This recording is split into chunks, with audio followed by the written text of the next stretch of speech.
It was a quiet, picturesque Mother's Day in Maysville, Colorado. The mountains stood as silent witnesses to what should have been a day of love and celebration. But for Suzanne Morphew, a 49-year-old mother of two, that day would mark her abrupt and chilling departure from the lives of her family and friends. Her disappearance wasn't just a mystery, it was the beginning of an unraveling nightmare, one that left a community shaken, a family fractured, and countless questions unanswered. Suzanne, known for her warm smile and kind heart, seemed to have it all: a loving family, a beautiful home, and a seemingly idyllic life. Yet, as the sun dipped behind the mountains that evening, her family was faced with a harrowing reality: Suzanne was missing. The only clue to her whereabouts? A lone bicycle discovered abandoned on a remote path. It was a detail that sent ripples of unease through the close-knit town and set the stage for an investigation filled with twists, betrayals, and suspicions that would reach far beyond the Rocky Mountains. What happened to Suzanne Morphew on that fateful day? How could a devoted mother, a woman deeply loved by her family, vanish without a trace? As we delve into this haunting case, prepare to uncover a story of secrets, conflicting narratives, and a search for justice that has captivated the nation. The mystery begins here, but the answers, they remain as elusive as the woman herself. Mother's Day, May 10th, began like any other spring day in the picturesque town of Maysville. Suzanne Morphew, a fitness enthusiast and lover of the outdoors, reportedly set off for a bike ride, a routine activity that was as natural to her as breathing. She cherished these moments of solitude amidst the serene mountain trails where the air was crisp and the world seemed far removed from chaos. But this time, Suzanne didn't return. When her family realized she was missing, panic quickly replaced the calm of the morning. Suzanne's husband, Barry Morphew, was reportedly out of town for work that day, leaving Suzanne's two daughters to raise the alarm. Unable to reach their mother and growing increasingly anxious, they contacted friends and neighbors, sparking a community-wide search. By late afternoon, Suzanne's abandoned bicycle was discovered on a rugged trail not far from her home. Its placement was peculiar, as though it had been hastily left or staged. There were no signs of a struggle, no obvious indication of what might have happened to Suzanne. But one chilling detail stood out. Her helmet, an essential piece of gear, was found further away, as if intentionally discarded. The search intensified as local authorities joined the effort. Helicopters scanned the mountainous terrain from above, while search dogs combed the ground for Suzanne's scent. Neighbors, friends, and even strangers gathered to scour every trail, ravine, and creek bed. For hours, the community clung to the hope that Suzanne would be found, injured but alive, waiting for rescue. But as darkness fell, hope gave way to unease. Suzanne's phone was silent, her belongings untouched. There was no sign of her. What began as a missing persons search was quickly evolving into something far more ominous. Where was Suzanne Morphew? Did she encounter an accident on her ride? Or was something more sinister at play? As the search for Suzanne extended into the night, the once clear picture of her routine bike ride became muddied with questions and suspicions, setting the stage for a case that would grow darker with each passing day. As the search for Suzanne Morphew intensified, it wasn't long before investigators stumbled upon a critical clue: her bicycle. Found abandoned on a rugged trail near her home, the bike seemed to hold the promise of answers. But instead of providing clarity, it deepened the mystery surrounding her disappearance. At first glance, the scene was perplexing. The bike lay on its side, undamaged, with no sign of a crash or struggle nearby. Investigators noted that there were no skid marks, no signs of impact, and no indication that Suzanne had been thrown from it. To experienced searchers and detectives, it didn't add up. If Suzanne had been involved in an accident, where was she? If foul play was involved, why would her bike be left so conspicuously? The discovery of Suzanne's helmet, found a short distance away, only added to the confusion. Placed as if intentionally discarded, it raised troubling questions. Was Suzanne trying to signal for help? Or was someone else leaving a deliberate trail to mislead investigators? Forensic teams analyzed both the bike and helmet for fingerprints, DNA, and any other trace evidence that might point to what had happened. Adding to the mystery was the complete absence of Suzanne herself. The lack of physical evidence, no blood, torn clothing, or signs of a struggle hinted that her disappearance wasn't the result of a typical accident. Investigators were beginning to suspect that something far more sinister had occurred. The positioning of the bike and helmet began to feel orchestrated, as though it was a staged scene meant to direct attention toward a narrative of an accidental disappearance. But if that were true, who would go to such lengths, and why? The bike and helmet, those seemingly small details, became symbols of a larger puzzle, a puzzle that only grew more complex as the investigation continued. Was Suzanne taken by someone she knew? Was the bike an attempt to throw investigators off the trail? As these questions mounted, so did the unease within the community. What should have been answers instead unraveled into more uncertainty, leaving detectives grasping for threads in a case that felt increasingly like a game of cat and mouse. In the days following Suzanne Morphew's disappearance, the peaceful town of Maysville transformed into the epicenter of a massive search effort. The clock was ticking, and every passing hour felt like another step further away from answers. For the Morphew family, the community, and law enforcement, the mission was clear: find Suzanne. But the task would prove anything but simple. Local authorities, aware of the unforgiving terrain surrounding Maysville, mobilized quickly. Search and rescue teams scoured the rocky trails and dense woods where Suzanne's bike had been found. Helicopters buzzed overhead, using thermal imaging to scan for any sign of her heat signatures, movement, or even a misplaced item. On the ground, search dogs, trained to pick up the faintest scents, were unleashed, noses to the ground, weaving through the wilderness in pursuit of a lead. But Maysville wasn't a place of simple geography. The area's rugged cliffs, deep ravines, and swift-moving creeks made it a treacherous place to search, even for seasoned professionals. Volunteers from the community poured in to help, forming lines to comb through forests and paths that might have otherwise been overlooked. These were Suzanne's friends and neighbors, people who knew her smile and her kindness, determined to bring her home. As day turned into night, hope flickered but didn't fade. Searchlights pierced the darkness, while voices called Suzanne's name across the chilling silence of the Colorado wilderness. But the efforts, as thorough and relentless as they were, came up empty. Not a single clue beyond her bike and helmet could be found. Specialized teams were called in to enhance the search. Dive teams waded into nearby bodies of water, probing the murky depths for any sign of Suzanne. Drones were deployed to access areas that were otherwise unreachable, providing an aerial perspective of the vast expanse surrounding the Morphew home. The scale of the operation was enormous, but it was matched by the growing sense of dread. What if Suzanne wasn't in the wilderness at all? The first 48 hours are often the most critical in missing person cases, and by the time those crucial days had passed, the optimism of finding Suzanne alive began to wane. Investigators faced an unsettling reality. If Suzanne had been taken, time was working against them. And if she had been harmed, the traces of evidence might already be slipping away. Despite the exhaustive search efforts, Suzanne seemed to have vanished into thin air. The community was left grappling with an unsettling question. Was she out there somewhere, waiting to be found? Or had someone somewhere ensured she wouldn't be found at all? As the search shifted from rescue to investigation, the case was about to take a darker, more complicated turn. In the aftermath of Suzanne Morphew's disappearance, the community looked to those closest to her for answers. As the search efforts continued, the spotlight shifted to her family, particularly her husband, Barry Morphew. His public pleas for Suzanne's safe return would become a defining element of the early investigation, sparking both sympathy and, eventually, scrutiny. Standing before the cameras, Barry Morphew appeared distraught, his voice trembling as he addressed Suzanne directly. Suzanne, if anyone is out there that can hear this, that has you, please, we'll do whatever it takes to bring you back.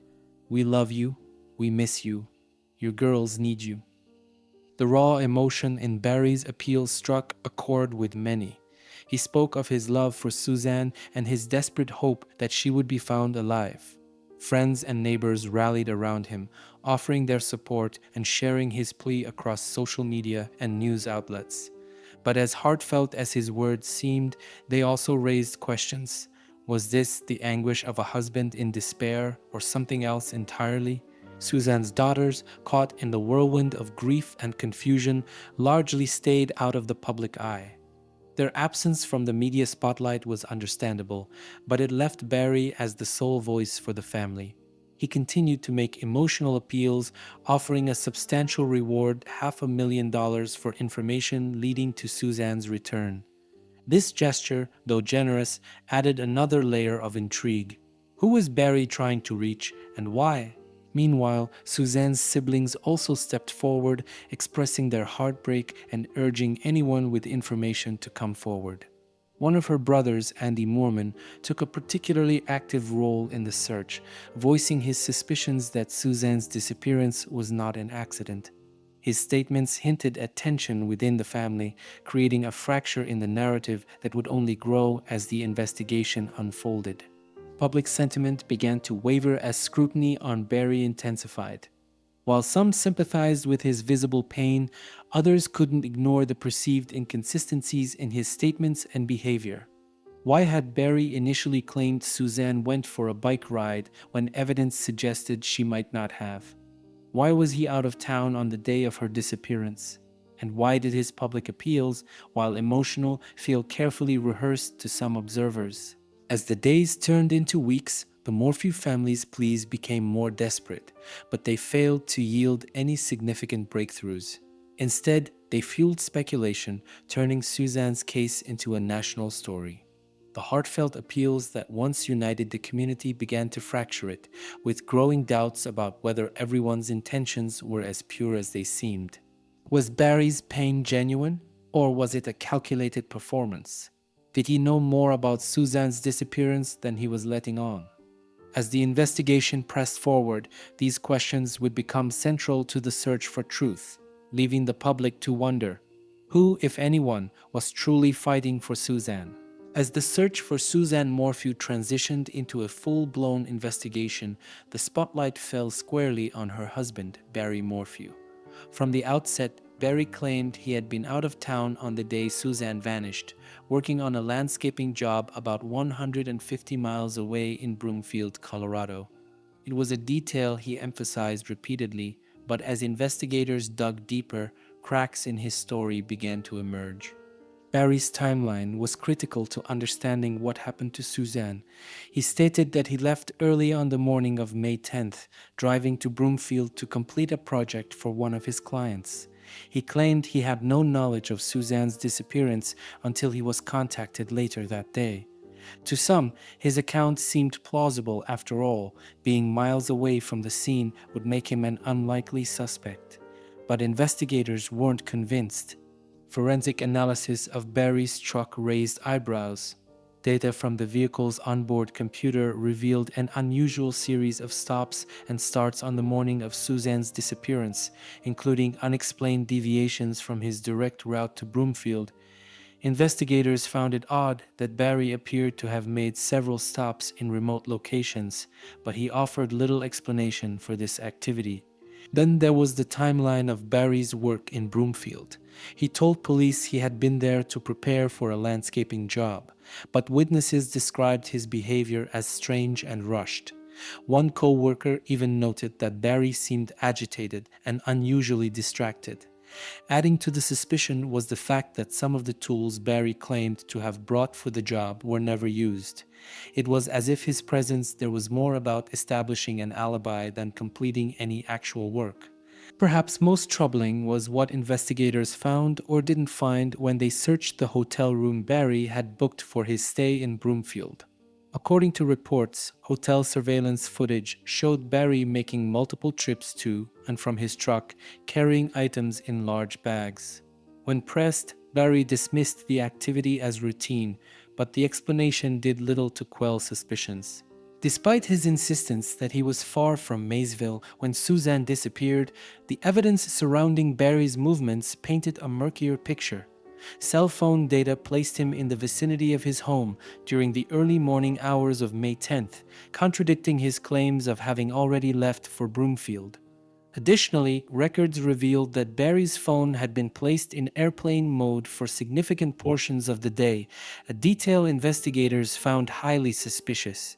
Barry's alibi, once a potential shield, began to unravel under scrutiny. The inconsistencies in his account, combined with the unusual activities surrounding his movements, raised a chilling question.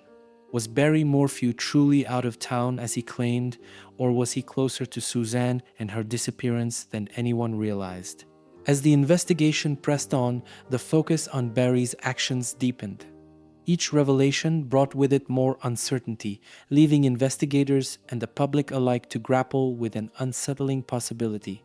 Was the man pleading for Suzanne's return the same man who knew exactly where she was? As investigators pieced together the puzzle of Suzanne Morphew's disappearance, suspicion began to take a darker turn. While the search for Suzanne continued, small, peculiar details about her husband Barry's behavior and the evidence found in their home began to raise questions and with them doubt. One of the most unsettling discoveries came during a search of the Morphew family's property. Inside their home, investigators found a tranquilizer dart cap in the dryer, a discovery as odd as it was chilling. Barry, an experienced hunter, owned a tranquilizer gun commonly used for subduing animals. But why would such a cap end up in the family's laundry?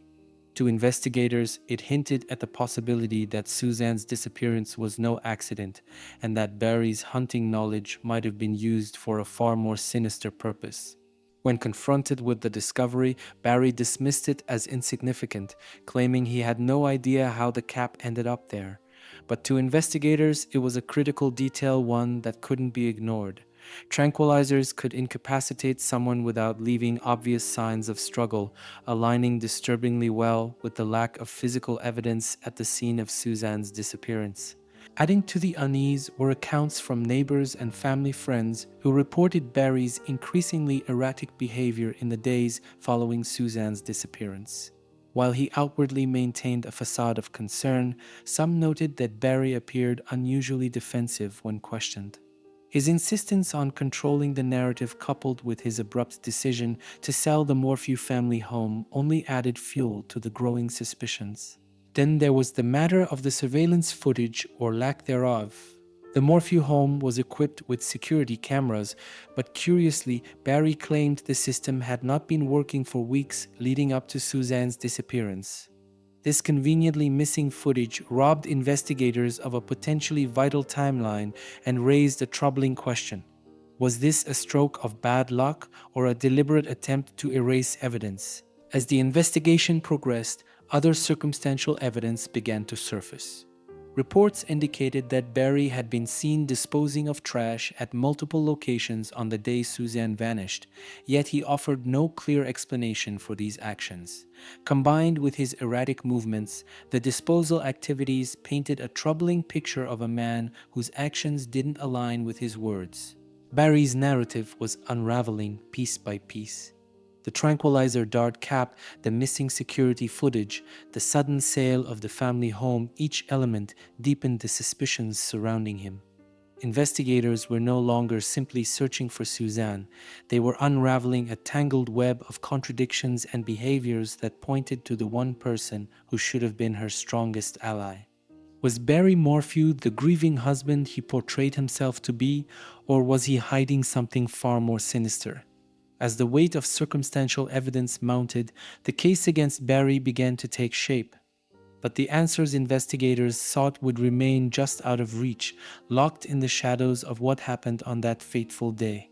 As the investigation into Suzanne Morphew's disappearance deepened, investigators began to uncover a troubling aspect of her life, one that lay hidden beneath the surface of her seemingly perfect marriage.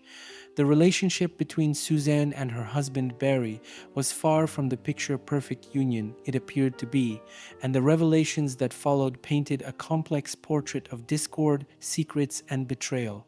In a series of text messages unearthed by investigators, Suzanne confided in a close friend about the growing tension in her marriage. She described Barry as controlling, overly jealous, and prone to fits of anger. Suzanne's words revealed a woman who felt trapped, longing for independence and freedom from the constraints of a relationship that had grown toxic over the years. These messages were chilling in their honesty, hinting at a woman who might have been preparing to leave.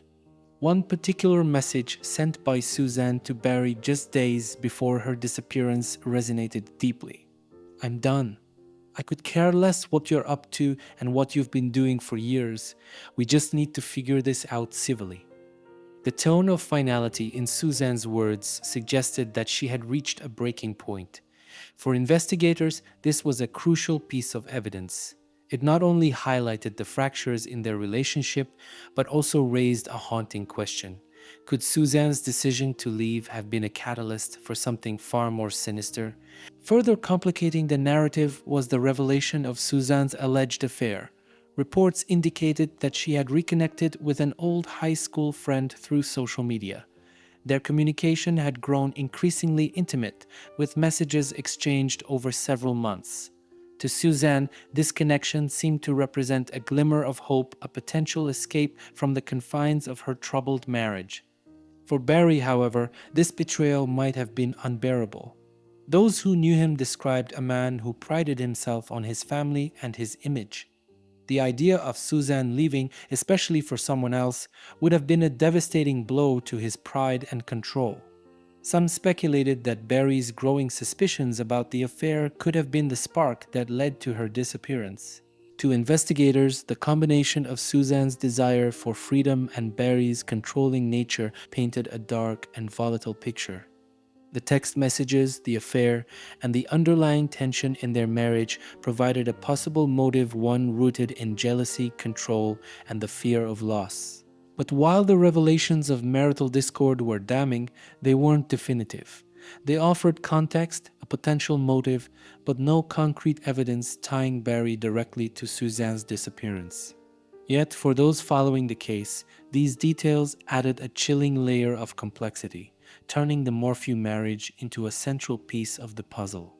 Was Suzanne's disappearance the tragic result of a marriage that had reached its breaking point? Or was the truth even darker, hidden behind the cracks in a relationship that had long since crumbled?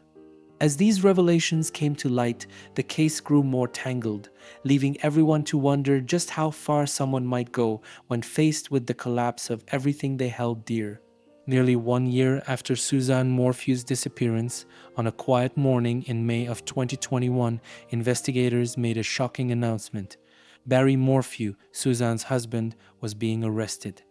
The charges were as serious as they were chilling: first-degree murder, tampering with evidence, and attempting to influence a public servant. The man who had once pleaded for Suzanne's safe return was now accused of knowing far more about her fate than he had let on. The arrest came after months of relentless investigation. Despite the absence of Suzanne's body, authorities had gathered a mountain of circumstantial evidence that painted a troubling picture. Barry's actions, his statements, and the physical evidence found during the search all pointed to one dark conclusion. Suzanne had not vanished by accident, and Barry might have been the key to her disappearance.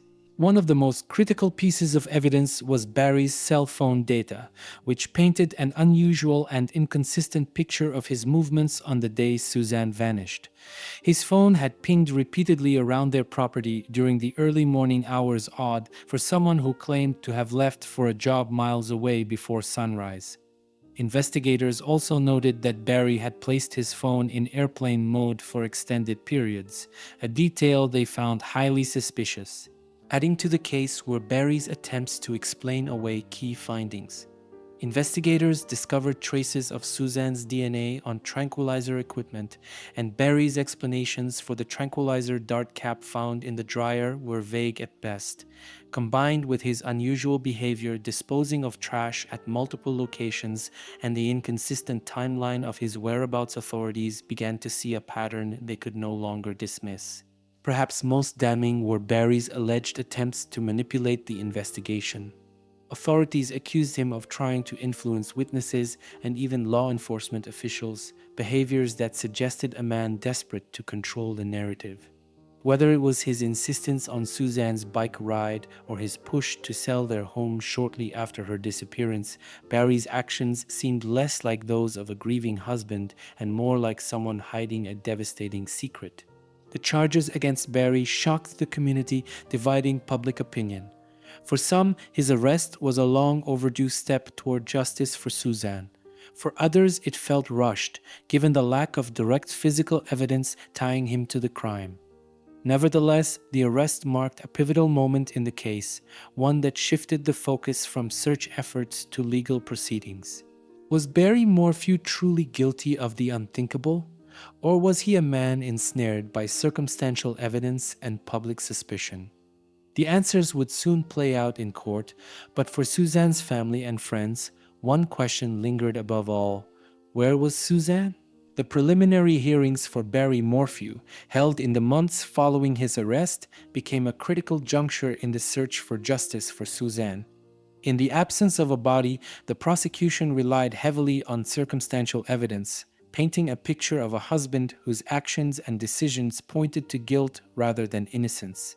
Every piece of evidence presented at the hearings added another layer to the case, pulling the curtain back on the intricate investigation that led to Barry's arrest. One of the most compelling pieces of evidence was the cell phone data.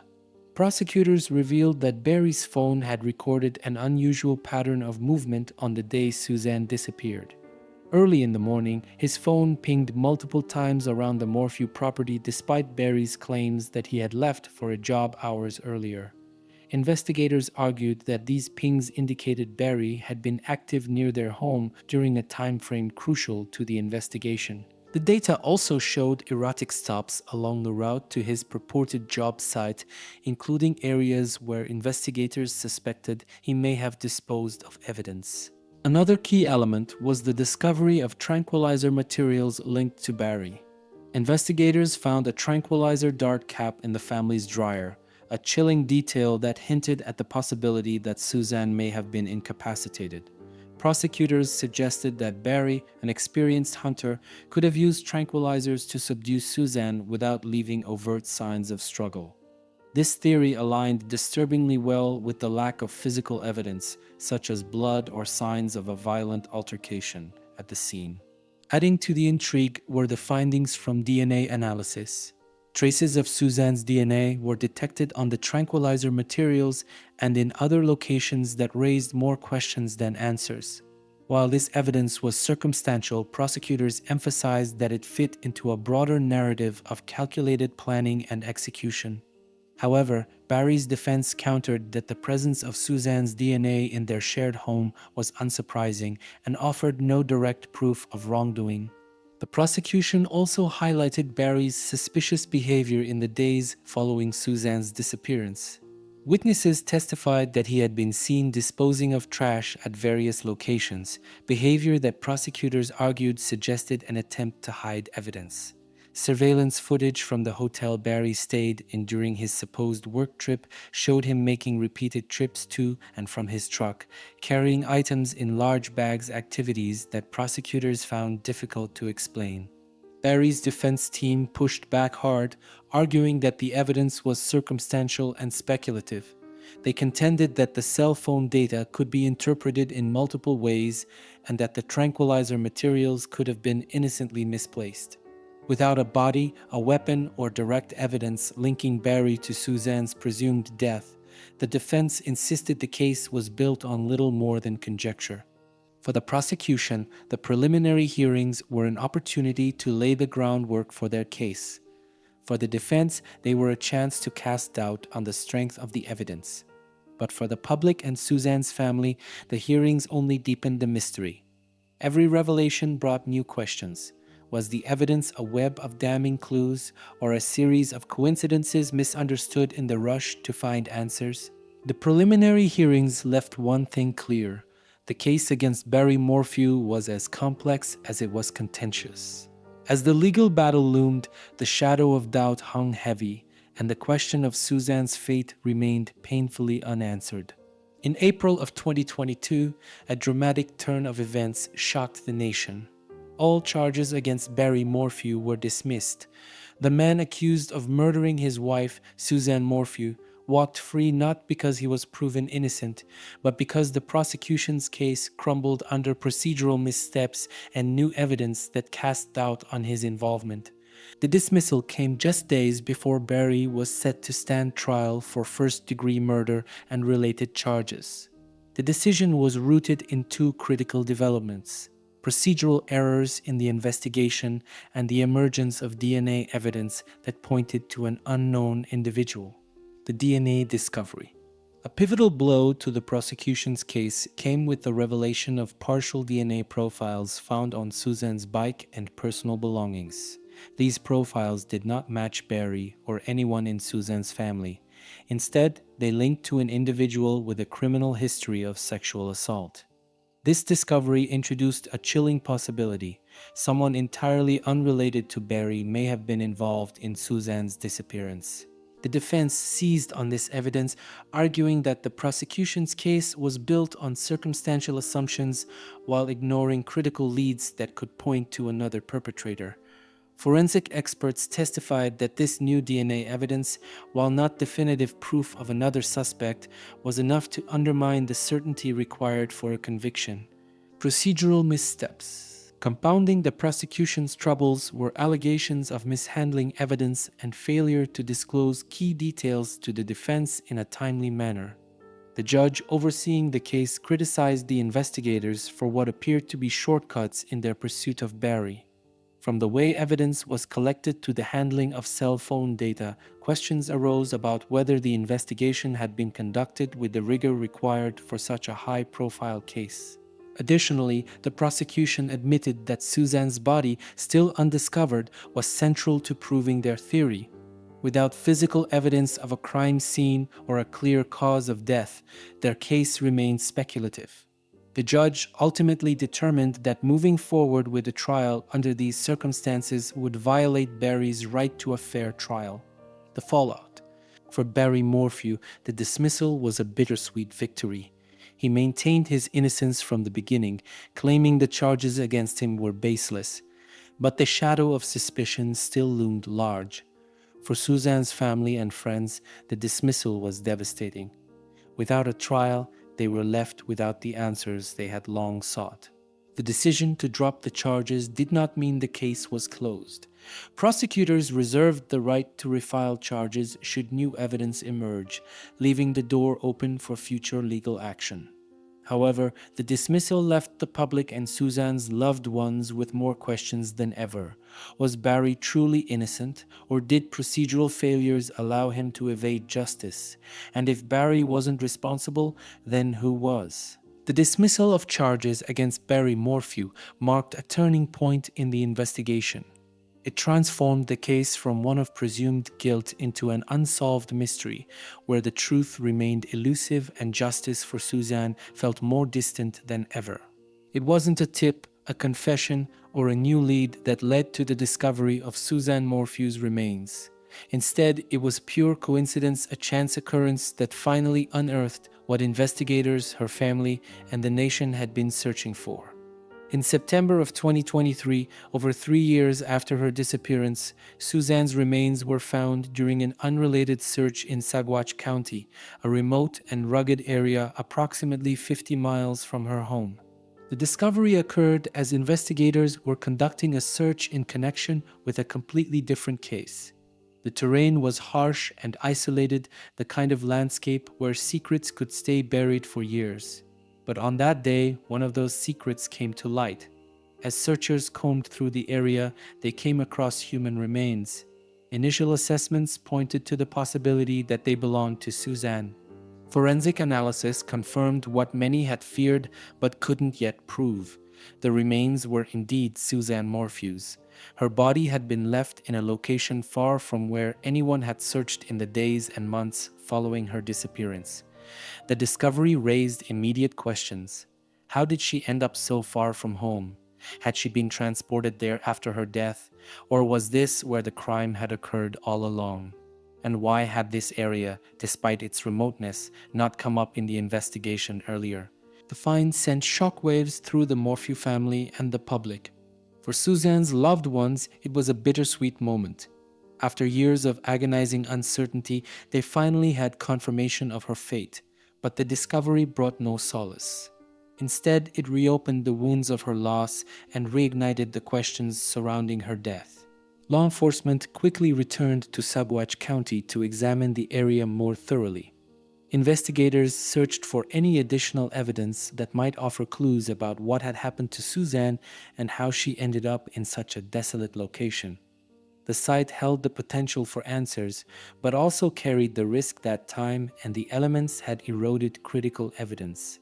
The discovery of Suzanne's remains turned the case on its head. For years, suspicion had been directed almost exclusively at Barry Morphew, but the location and circumstances of the remains raised new possibilities. Had Suzanne encountered a stranger that day? Could the DNA evidence pointing to an unknown individual with a criminal past finally explain what happened? Or was this just another piece of an unsolvable puzzle? Though the discovery brought a measure of closure, it left investigators grappling with more questions than answers. For Suzanne's family and the public, the only certainty was that her story wasn't over yet. The truth about what happened to Suzanne Morphew was still out there waiting to be uncovered. In April of 2024, the long-awaited autopsy findings for Suzanne Morphew were released, shedding light on the chilling circumstances of her death. The results confirmed what many had feared. Suzanne's death was no accident. She had been the victim of a homicide. The report detailed that Suzanne's body bore no signs of physical trauma such as gunshot wounds, stab injuries, or blunt force trauma, which left investigators to focus on the toxicological evidence. The autopsy revealed the presence of drugs in her system commonly associated with animal tranquilizers, powerful substances capable of incapacitating a person almost instantly. The toxicology findings indicated that these drugs were likely administered in a deliberate act, leading to Suzanne's death. This revelation tied directly to earlier discoveries during the investigation. Barry Morphew, a seasoned hunter, had access to tranquilizer equipment, and investigators had previously found a tranquilizer dart cap in the family's dryer. The autopsy findings now connected this chilling piece of evidence to Suzanne's fate, deepening the suspicion that her death was planned and calculated. The report also noted that Suzanne's remains had been left in a remote area for years, which had significantly degraded the condition of her body. While this made it difficult to determine the exact timing and method of administration of the drugs, the conclusion was clear. Suzanne had been intentionally drugged, and the manner of her death was ruled a homicide. For investigators, the autopsy findings brought a mix of clarity and frustration. On one hand, they now had confirmation that Suzanne's death was no accident or natural event, it was a deliberate act of murder. On the other hand, the results did little to narrow down the list of suspects. While the findings aligned with theories implicating Barry Morphew, they also left open the possibility of another perpetrator, such as the unknown individual linked to the DNA found on Suzanne's belongings. For Suzanne's family, the release of the autopsy report was a devastating reminder of the reality they had been grappling with for nearly 4 years. The knowledge that Suzanne's death had been intentional only deepened their pain, while the lack of concrete answers about who was responsible kept them locked in the limbo of grief and unanswered questions. The autopsy findings reignited public interest in the case, fueling debates over whether justice would ever be served. The tranquilizer drugs, the remote location of Suzanne's remains, and the unresolved DNA evidence all pointed to a carefully executed crime, but the identity of the person who committed it remained elusive. As the case moved forward, the autopsy findings became a cornerstone in the search for truth. Yet, with more questions than answers, the fight for justice for Suzanne Morphew was far from over. In the wake of the discovery of Suzanne Morphew's remains, the legal battle surrounding Barry Morphew took on a new dimension.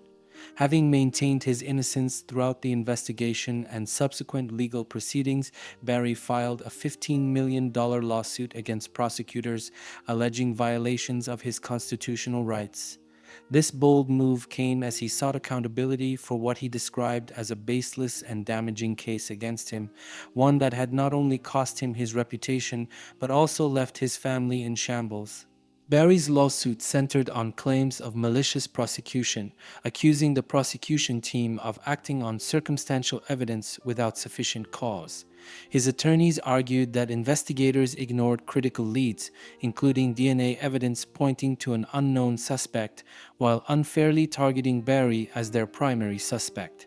They alleged that the pressure to solve the case and the high-profile nature of Suzanne's disappearance had led prosecutors to cut corners, ultimately violating Barry's right to a fair and impartial investigation. The case gained traction in legal circles, becoming a flashpoint in discussions about prosecutorial accountability in high-stakes cases.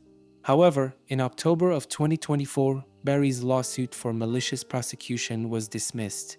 The court ruled that while the case against Barry had significant gaps, the prosecutors acted within their legal bounds given the evidence available at the time.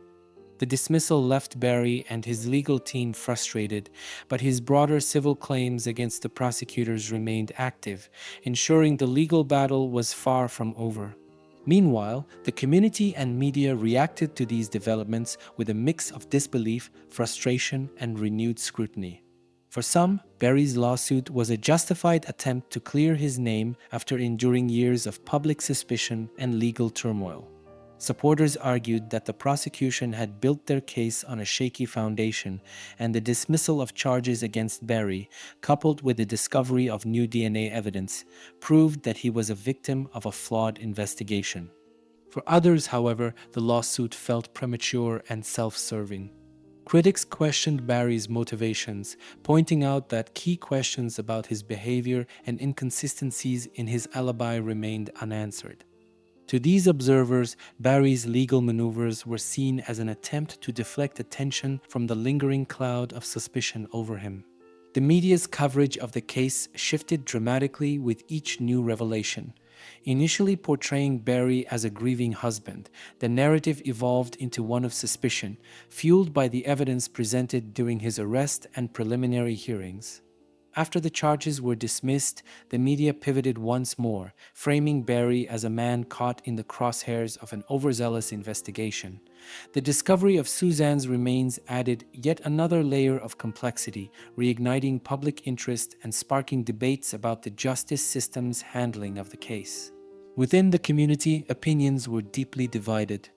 Many residents of Maysville, a close-knit town shaken by Suzanne's disappearance, expressed relief that her remains had finally been found, offering some closure after years of uncertainty. But the discovery also reopened old wounds, with neighbors and friends questioning how such a tragedy could have unfolded in their quiet mountain town. The mystery surrounding Suzanne's death continued to loom large, leaving the community grappling with a mix of grief and unresolved questions. As the case pressed on, it became clear that Suzanne's story was far from over.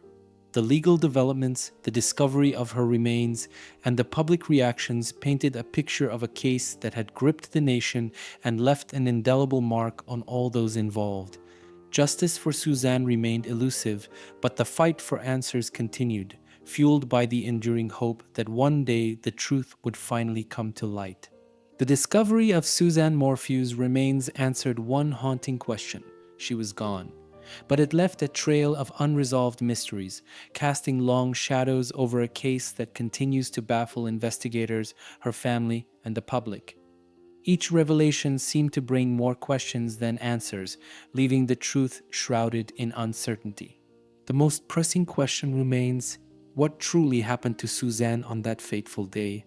The autopsy confirmed her death was a homicide, likely caused by the deliberate use of animal tranquilizers.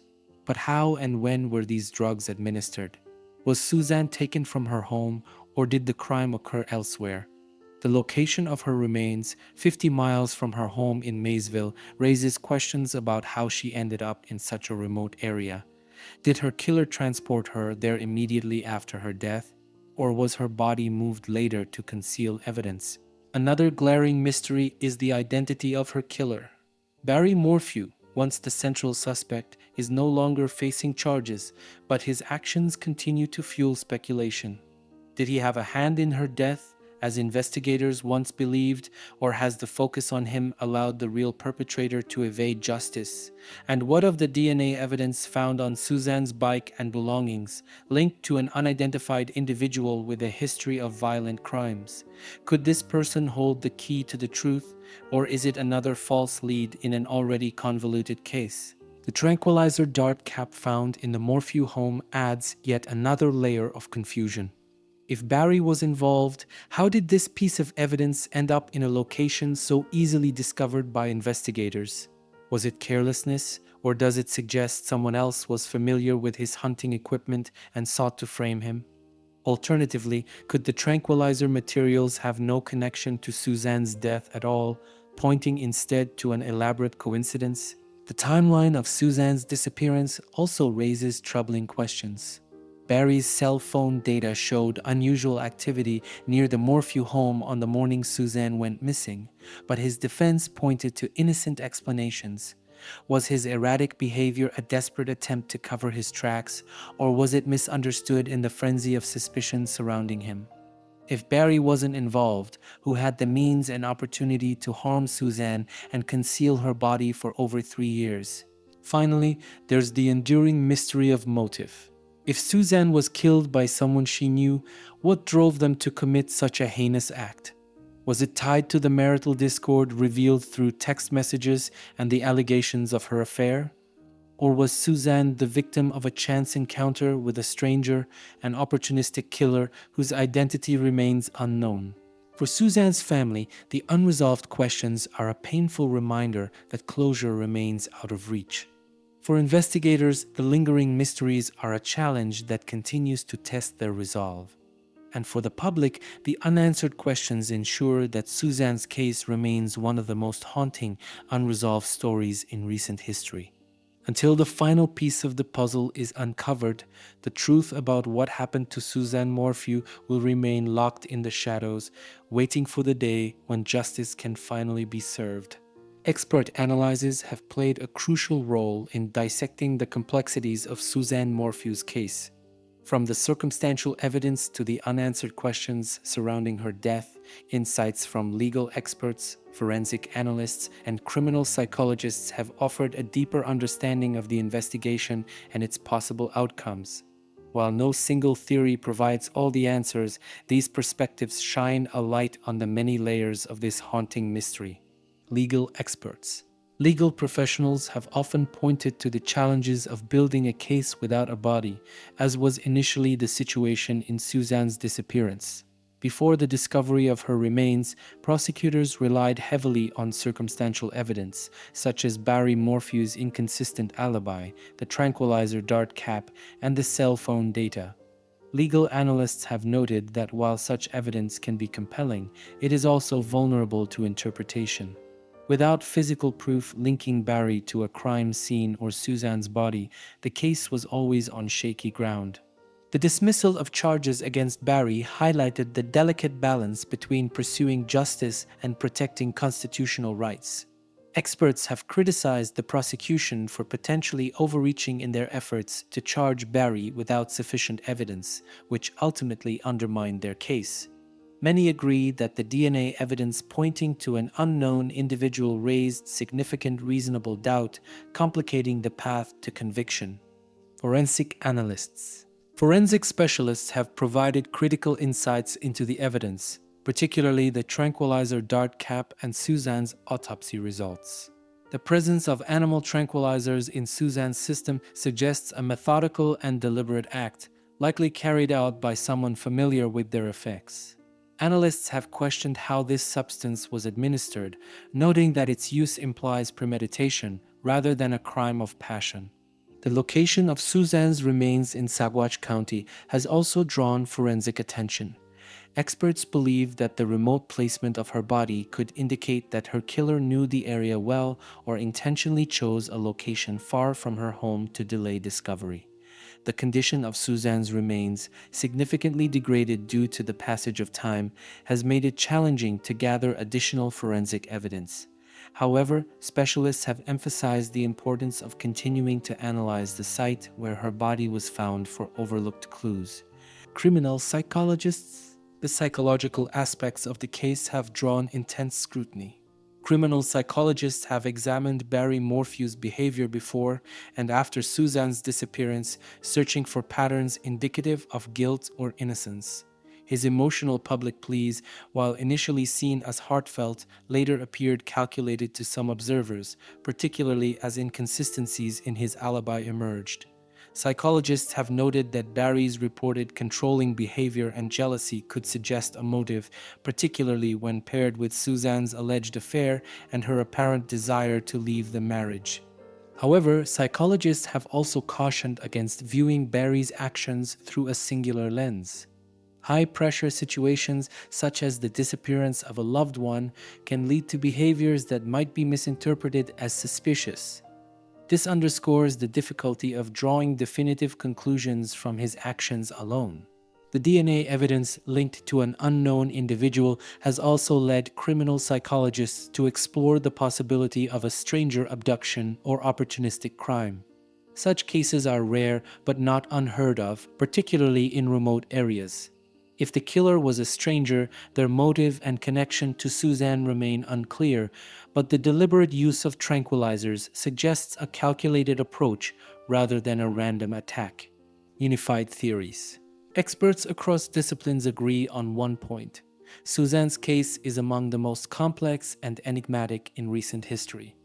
Legal experts stress the need for new evidence to solidify any theory. Forensic analysts call for a deeper examination of the physical clues, and criminal psychologists highlight the importance of understanding the interpersonal dynamics that might have led to her death. Whether Suzanne's death was the result of domestic conflict, a targeted attack, or a crime of opportunity remains an open question. The combination of circumstantial evidence, forensic discoveries, and psychological profiles creates a mosaic of possibilities, but the final piece of the puzzle is still missing. Until it is found, Suzanne Morphew's case will continue to confound experts and haunt those seeking justice. The disappearance and tragic death of Suzanne Morphew have left her family grappling with profound grief and enduring uncertainty. Suzanne's daughters, who initially stood by their father during his legal battle, have remained largely out of the public since the discovery of their mother's remains. Friends of the family describe the sisters as heartbroken, torn between the memories of their loving mother and the turmoil surrounding their father's alleged involvement. In the few statements released, Suzanne's family has expressed their deep sorrow over her loss and their continued hope for justice. Her brother, Andy Mormon, has been particularly vocal, often reflecting on Suzanne's kind-hearted nature and the bright light she brought to those around her. Andy has also been a fierce advocate for finding the truth, questioning whether enough has been done to investigate all potential leads in the case. The family's pain is palpable, compounded by the lack of definitive answers. They've shared their gratitude for the discovery of Suzanne's remains as it offers some measure of closure. But they remain steadfast in their plea for a resolution, one that ensures Suzanne's memory is honored and justice is served. As of now, the investigation into Suzanne Morphew's death remains active but fraught with challenges. The discovery of her remains brought new momentum to the case, but no new charges have been filed. Prosecutors have not ruled out the possibility of refiling charges against Barry Morphew if additional evidence emerges, yet they face significant hurdles in proving his involvement beyond reasonable doubt.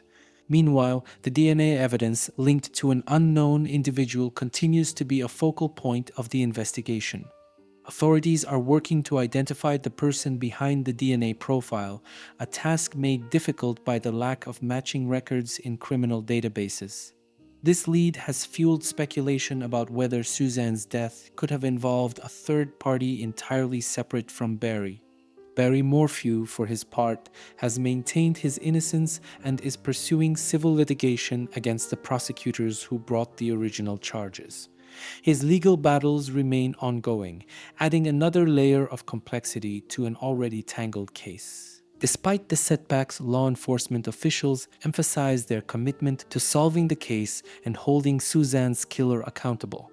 The community and Suzanne's loved ones remain hopeful that the renewed focus on the evidence will bring the truth to light. The story of Suzanne Morphew is one of love, loss, and the unrelenting search for justice. Her disappearance on that fateful Mother's Day in 2020 shattered the lives of those who knew and loved her. While the discovery of her remains provided a long-awaited answer, it also reignited the burning question: who took Suzanne's life and why? This case is a stark reminder of the importance of persistence in seeking justice, even when the path is unclear. Suzanne's family deserves closure, her daughters deserve peace, and Suzanne herself deserves justice. But the fight isn't over. Now we turn to you. If you know anything, no matter how small, that could help unravel the mystery of Suzanne Morphew's death, speak up. Share this story, keep the conversation alive, and refuse to let Suzanne's name fade into the background. Justice is not just the responsibility of law enforcement, it's a collective effort. Together, we can ensure Suzanne's story doesn't end here. Let's bring her the justice she deserves.